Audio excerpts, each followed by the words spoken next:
Après sa part de Gaulois, la part du Sarrasin. Merci Majid Cherfi d'être avec nous. On vous connaît pour avoir fondé un groupe culte en France, Zebda, un groupe engagé qui a marqué la culture française dans les années 90.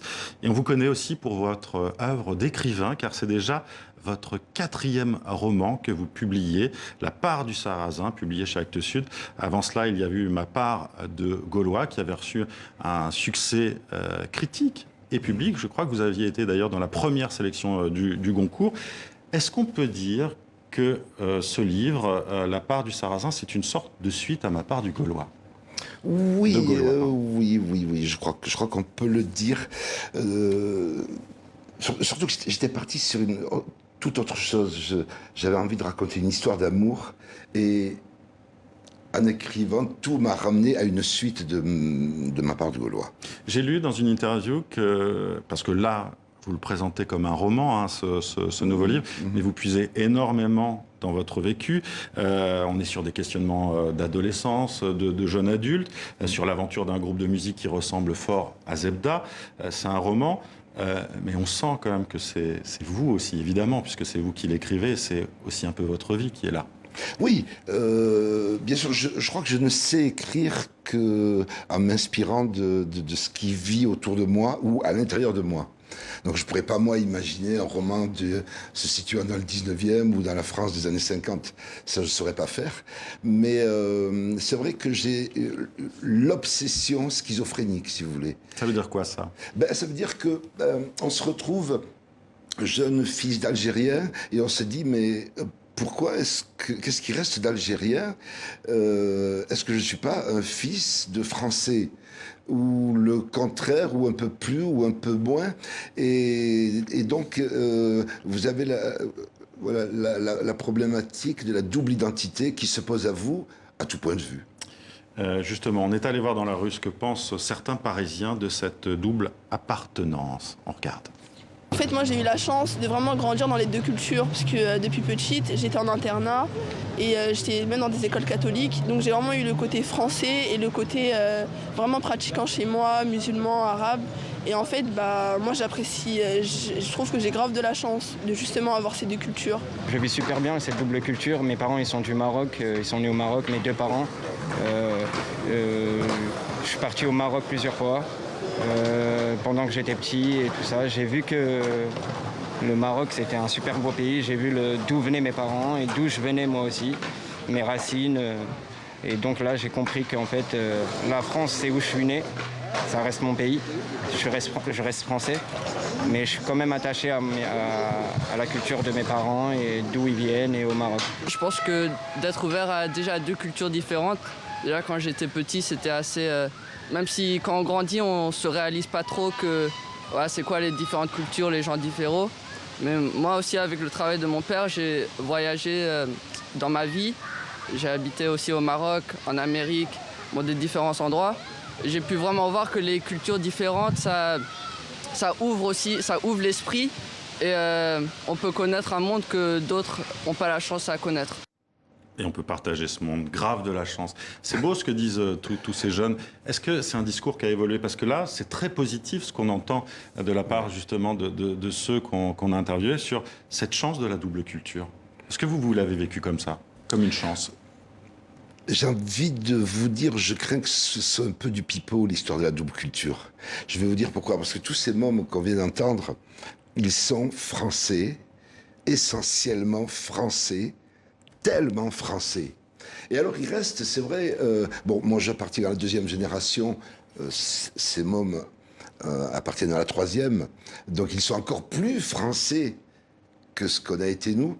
Et on parle encore de double culture, un peu pour se rassurer. Se rassurer de quoi? Pour ne pas...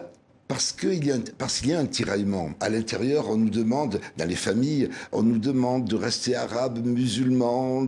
Il y a un conflit de loyauté, c'est un peu ça? Oui, un conflit de loyauté, oui, bien sûr. Ne serait-ce que de trahir, peut-être oui, aussi.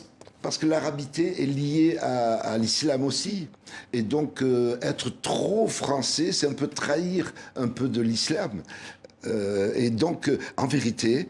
Tous ces mômes sont largement, j'ai failli dire gaulois, mais il reste ce petit parfum qui est essentiel, mais qui est quasi rien. Je crois que vous avez dit que c'est après les attentats de Charlie Hebdo que vous vous êtes senti français. Pour quelle raison? Parce que on ne le disait pas assez. Et en fait, c'est ce que j'ai voulu dire. On passe notre temps dans des combats antiracistes, dans des combats parce qu'on sent que nous ne sommes pas légitimes dans la société française, qu'il n'y a pas la validation. Et donc, on est dans quelque chose qui a une apparence hostile. Et on oublie de dire, attention, on adore la France. Et alors, parce qu'on l'oublie trop souvent, j'ai eu envie à ce moment-là de le dire très fort.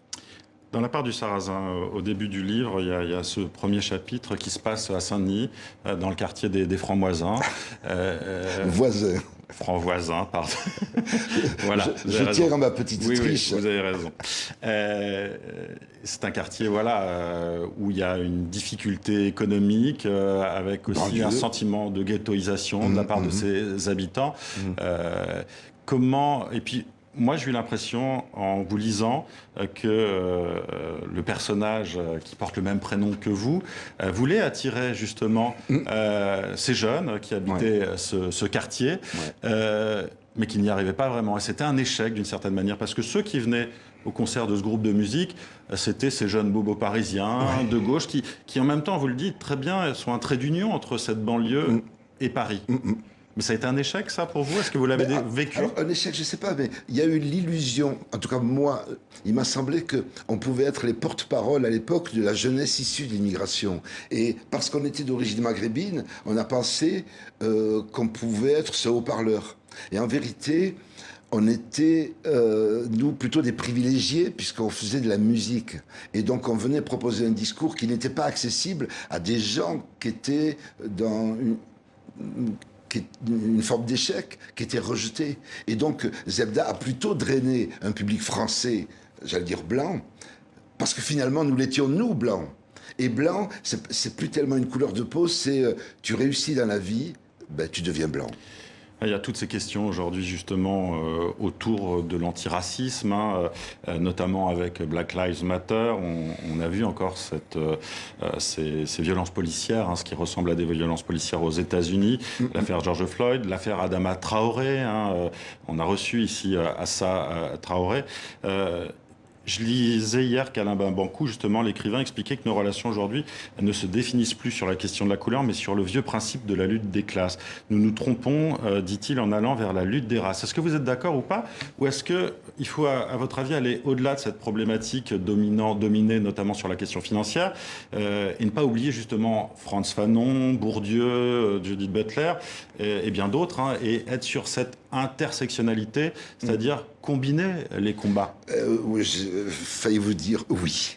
Bien sûr qu'il y a une histoire de lutte de classe, mais c'est vrai qu'il y a aussi cette histoire de couleur parce que ces jeunes de couleur de peau ont bien compris que la France se définit aussi ainsi.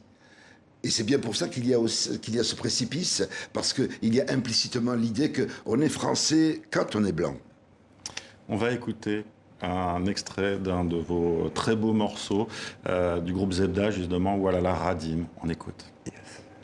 J'avais tous les défauts, maintenant comme un dentiste bien comme il faut, dribbleur comme un chiffon, un plus grossier. Très tôt je voulais pas bosser, et comme un Pinocchio, mais ça l'a fait. J'ai jamais menti et ça l'a fait. J'ai menti comme tous, sans que l'autre me pousse. J'en ai fait des coups à douce. Tu me crois, tu vaux pas un centime. Je le jure, voilà la radim. Je le jure, voilà la radim. Voilà, voilà, voilà, voilà. Majid Cherfi, cette chanson, c'est un emblème, un symbole de ce que vous avez voulu montrer, ce qu'on retrouve aussi dans ce que vous écrivez. Oui, non? Oui, absolument. C'est ce mot, Walala Radim, on l'a fait devenir français parce que c'est l'idée qu'on se fait de la France de demain, une France métisse, multiculturelle. On va terminer sur ces mots. Merci Majid Cherfi d'avoir été avec nous. La part du Sarrasin est publiée aux éditions Actes Sud. C'est un très beau livre qui, à mon avis, va avoir sans doute le même succès que le précédent. Merci d'avoir été avec nous. Merci à vous.